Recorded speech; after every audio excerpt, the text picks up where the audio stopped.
There we go. So the video is now recorded. So it's over to you to start once again. All right. So the first question that our Happy Kid Mission community members asked is, could you tell us a little bit more about yourself? This time, not an introduction from me, but from you. Yes, very much so. Well, first of all, thank you. Thank you for the invitation to this wonderful video. And my introduction is, my name is Lee Colbourne MBE, and I am a former world and Paralympic cycling champion from the London 2012 Paralympic Games. Great, thank you. So the next question is, what was your biggest challenge in your sports journey or career? I think my biggest challenge was maybe joining the sporting community, the world-class cycling program at quite a late age. You know, I joined at the age of 41, having broke my back in a paragliding crash almost 18 months earlier at the age of 40. And having worked in the business environment, having worked in the corporate environment, it was just a new career with new skills that I had to learn. And I guess I just had to become a sponge and just learn all those traits, skills, go through, you know, all the different feelings that you get of being nervous. But I guess it all came down to me genuinely really wanting to be the best I could be, you know, as a cyclist, you know, obviously training and aiming towards, you know, the Paralympic Games in London. That's an amazing story that you had an accident, and I bet that you weren't feeling that good. Your self-esteem might have been very low at that time, but you decided to not give up and go forward, and that paid off, as we can see now. Yes, yes, very much so. All right. So the next question is, how sport affected your life? So I feel like we talked about that a little bit, but still, maybe you have something to add. Yes, well, my sporting passion started when I was approximately maybe 8 years of age. Oh.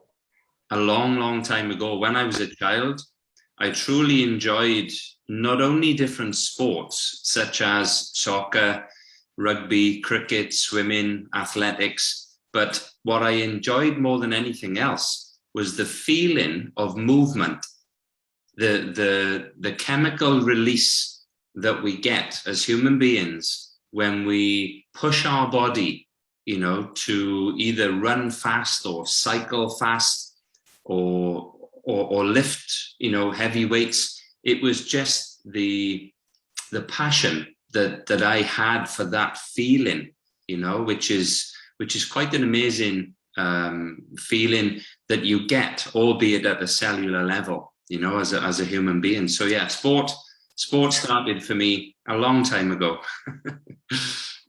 That's great, and the passion continued. Yes. So now we have a question that's in a little bit of a different topic. What do you eat on a daily basis in order to stay healthy and full of energy? Yes, great question, actually. This is a question that I get asked, you know, quite a lot, because I've been retired from the world-class cycling program now since 2014. So we're now 7 years on. And, you know, yes, I'm maybe 4 kilograms, 5 kilograms heavier than what I was as a professional cyclist. But the important thing for all of your audience is to understand, what does the human body need to stay healthy? What does the body need to function correctly? So in other words, what does the body need to obtain what we call optimum health? Okay. So in November, which is, almost, 1 month away now, I will be 52 years of age. Oh. And I guess I'm very lucky that I have been educated around the correct food to eat, the correct fluid to drink every day. And that's how you maintain, optimum health. The most difficult thing in the beginning is to actually obtain it. And when you obtain it, then you can maintain it, So to answer your question, I eat obviously lots of vegetables, nuts, berries, seeds, bananas for energy, believe it or not, lots of fluid, lots of what is known as phytonutrients, which is plant-based, liquid ingredients. I also have lots of micro and macronutrients, plant-based proteins and fish. I love fish. I don't eat red meat, but it's a good balance because that's what my body needs on a daily basis, So actually an additional question popped up in my head, and it was, do you eat meat? But you already answered that, because I think that's quite of a controversial topic, because some people think that meat is the main source of energy for a human being. But lately there has been a lot of studies conducted that actually prove that people do not need meat to get a lot of energy. So yeah, yes. I think that's quite interesting. Well, if you read the studies on, for instance, a racehorse, okay, when you look at the energy that a racehorse has, and if you look at the muscle density that a racehorse has, you never will see a racehorse eating any meat. Yeah.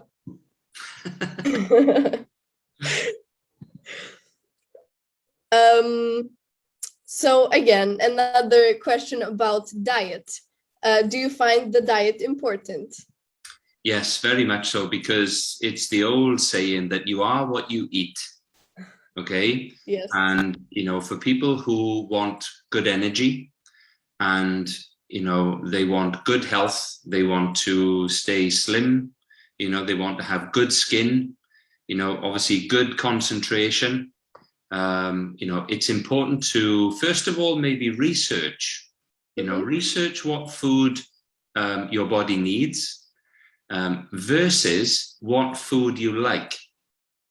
Yeah. Because plant-based ingredients, almost a vegetarian, almost a vegan diet is very good, for the human body.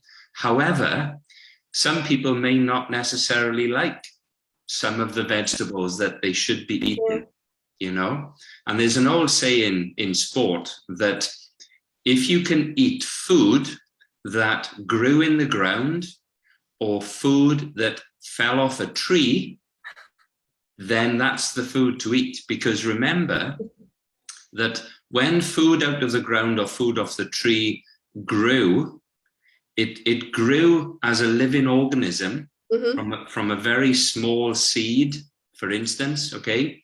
And when you eat that food, the human body knows what to do with it.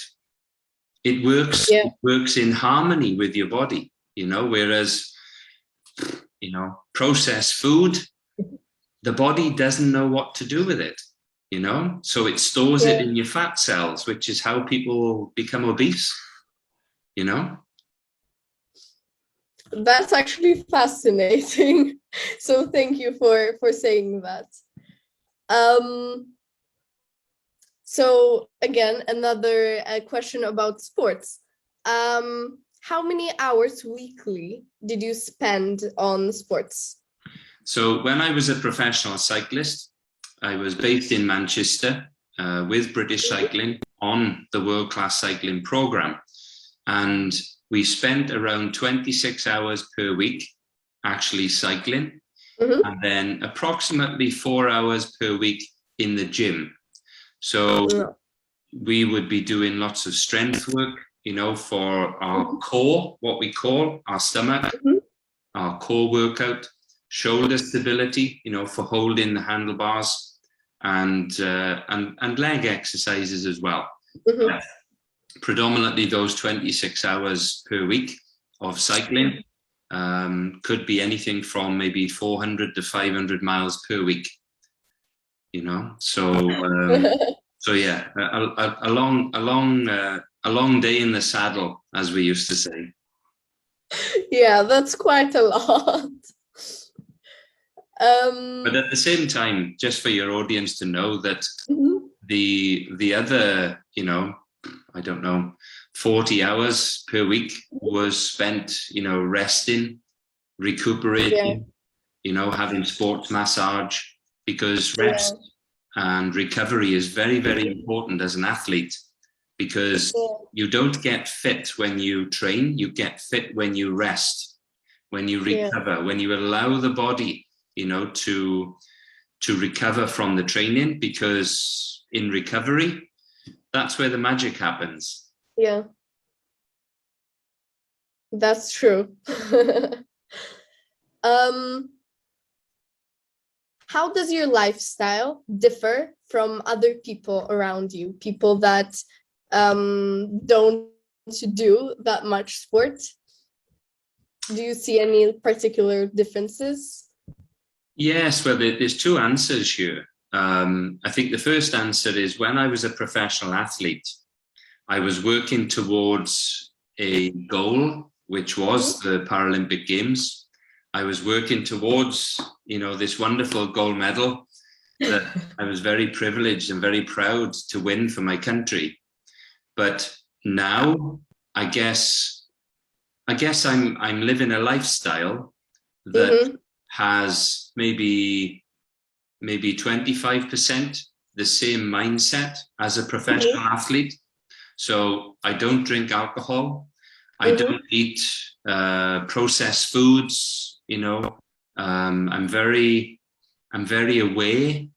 I'm very conscious of the food that my body doesn't need.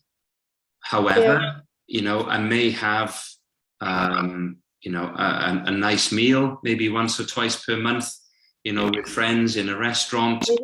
And I know, when I'm eating the food, there's probably 1,000 calories per meal, but I know when I cleanse, because I actually, once a week, I have what we call an intermittent fasting day, where I drink lots of botanical herbs, lots of botanical ingredients, and that puts my body into a state of intermittent fasting. So I don't eat any solid food for one day. I just drink lots of botanical, ingredients, and that allows the toxins to leave my body and just allows my liver to do what it was designed to do, which is to get rid of all of the toxins, from my body. So some of my friends, they think that's crazy, when they ask me, what do you mean? You don't eat any food for one day? It's okay, because my body needs the nutrients more than it needs the calories, So it's the human body is very clever, very clever. I didn't know that, but it's a very good fact to know. I think that it's quite important, actually. Yeah, well, when you understand how much pollution we have around us, okay, from lights to computers, phones, to the water we drink, to the food that we eat, we have toxins everywhere, especially if you live in a city. If you live in a big city where there's millions of cars and buses, lorries, just the transport system, you're breathing in all of those toxins, all of the fumes, every single day. And the important thing is to get those toxins, out of your body. And the only way to do it is through nutritional cleansing, So once a week, it's so important for me, to drink my drinks, get rid of the toxins, And it's almost like having a shower from the inside. Yeah. Because you get rid of all of the nasty, impurities, which is what we need to do, Yeah. Otherwise you feel you have no energy, you feel just so tired, but we shouldn't be feeling that way as human beings. Yeah.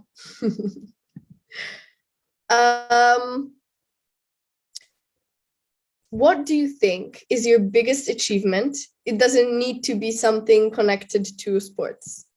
Yes, well, I think my biggest achievement or my proudest moment, was seeing my daughter Jessica being born.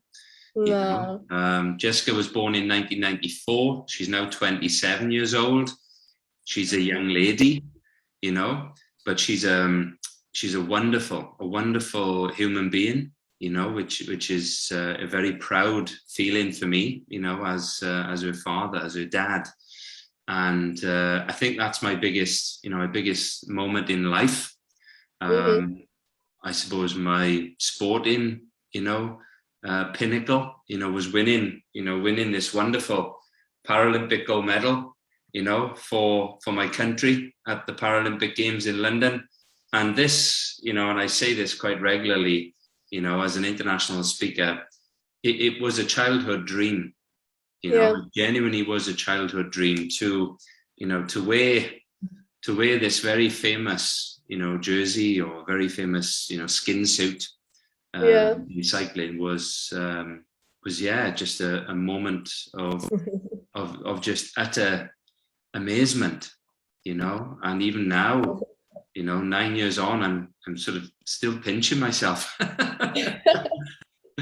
Yes. Yeah. So actually, a year ago, we had our first Happy Kid Mission meeting, and it was about family. So, the importance of family is huge. Yes, very much so, very much so. And I think there's lots of, there's definitely lots of synergy, between using your family as the reason or the purpose to achieve great things.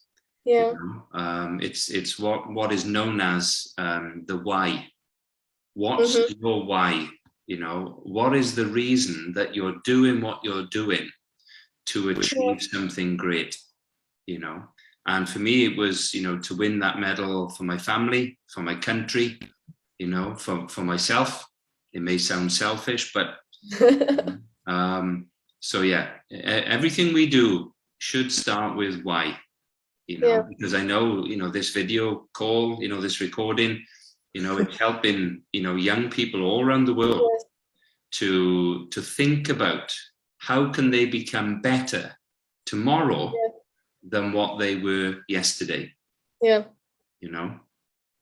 That's very true, and I'm hoping that this video is going to get to even a bigger audience than we have right now. Yes, very much so. My vision with my legacy, with my academy, is to inspire and help 1 million people around the world. And that can be done just through the power of duplication. So if we can inspire 1,000 people, and those 1,000 people can recommend what we do to, say, 10 people, so then we have 10,000 people. And if they do the same, then we have 100,000 people. And then those 100,000 people recommend what we do with our key messages to 10 people. We have 1 million people. Who will follow, the pathway of how to achieve their goal or their dreams. In other words, how to win with mindset. So exciting times ahead. Yeah, for sure. So this person wrote, I watched your TED Talk speech and found this amazing. How did you not give up? How did you find the courage? So in psychology, there's an old saying that your brain or your mind or your mindset will only believe whatever you tell it. Okay, so today, for instance, in Wales, where I live, it's been raining all day. Okay, all day. Not once have I thought about the rain. Okay, Yeah. so I've had a really busy day. It's now 8:30 p.m. and I've not thought about the negativity of it raining. Okay, I've just gone and I've done my day, if that makes sense. Okay, if you plan and prepare as a human being, then automatically you will be able to live your life as you want to live it, okay, as a human being, if that makes sense.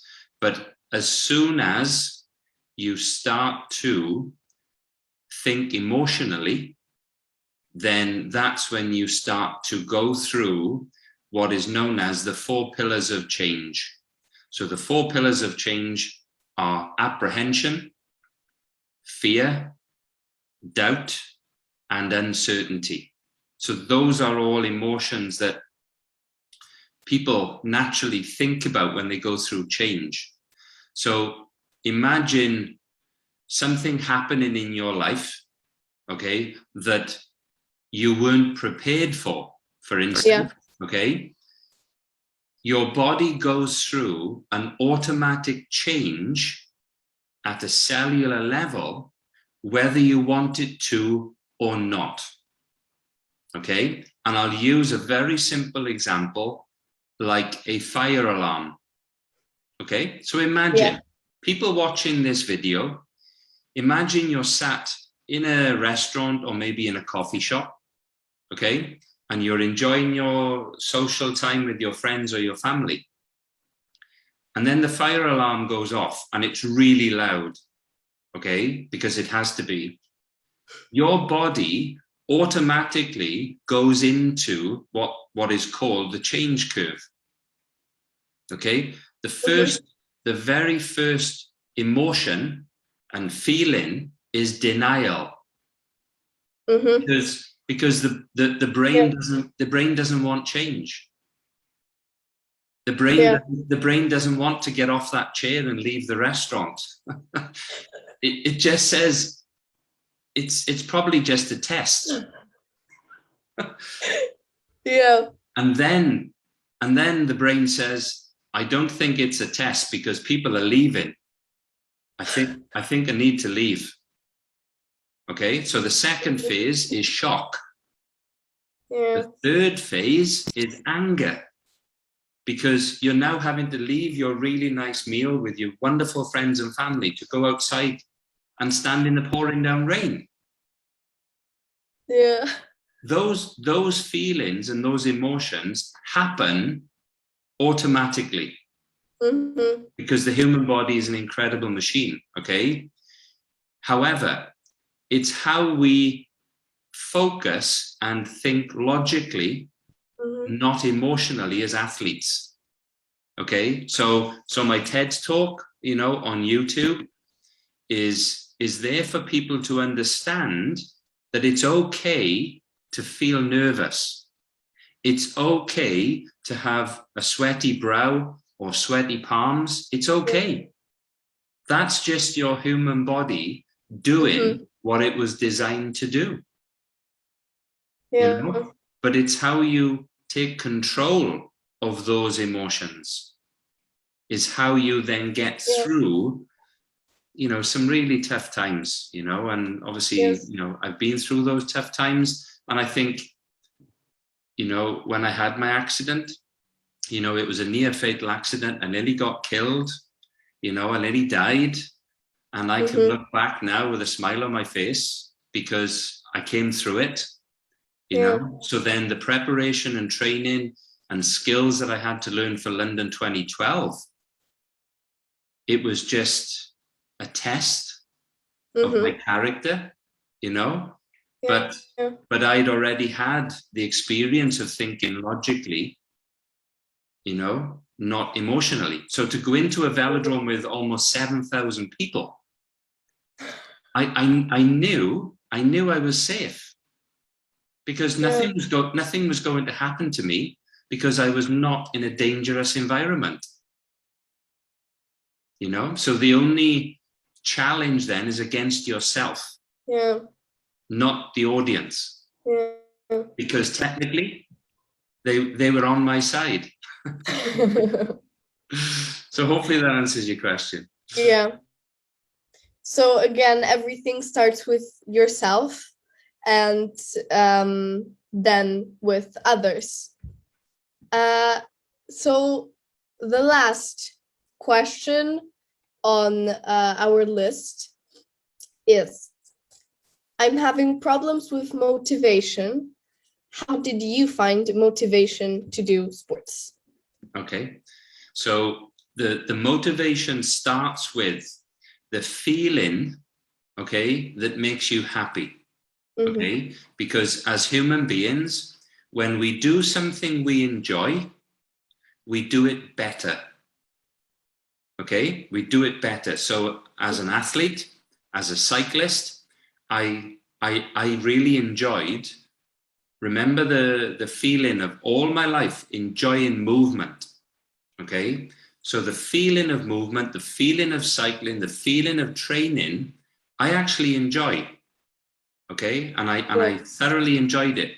Some people may hate movement.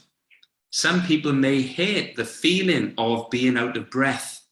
Okay, having your heart, you know, beat at 180 beats per minute. They may not like sweat, the feeling of sweat, the feeling of almost feeling out of control.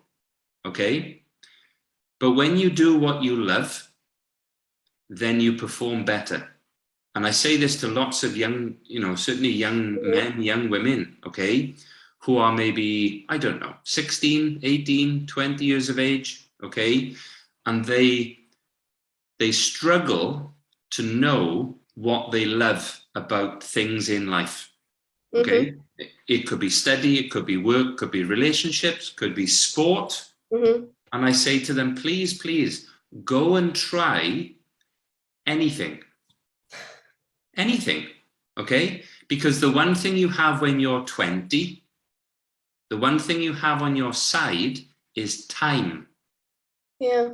You have time to go and try lots of different things in life, sport, work, relationships, travel, pets, whatever, okay?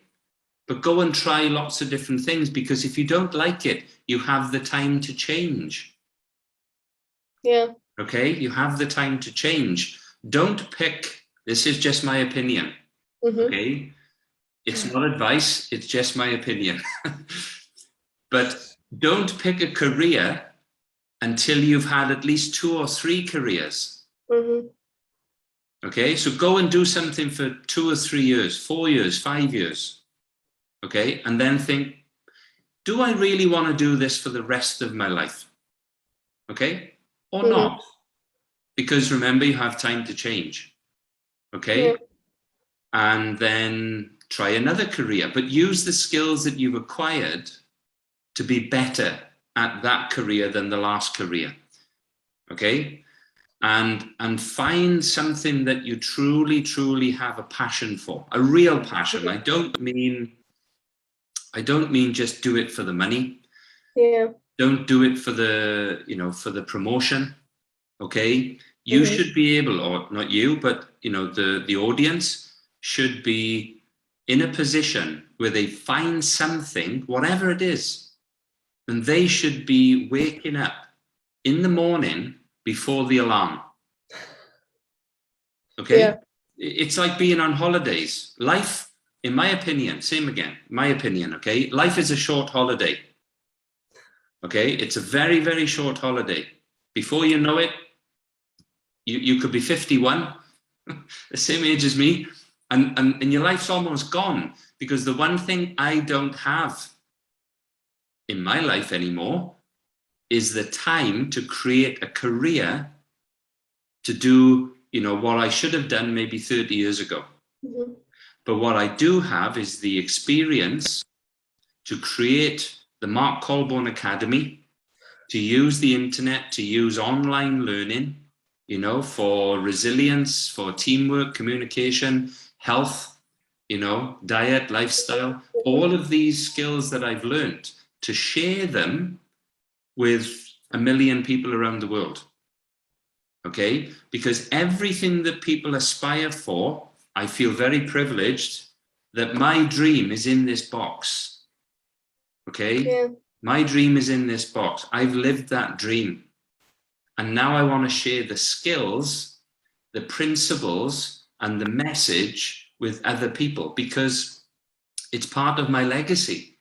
Because the one thing I do not want to have when I get to 75, 80 years of age, I do not want to look back and have regret. Okay? Yeah. I do not want to have regret, because I can't change it then, can I? Okay? Because I don't have time anymore. So that's the advice to every person watching this video. Okay?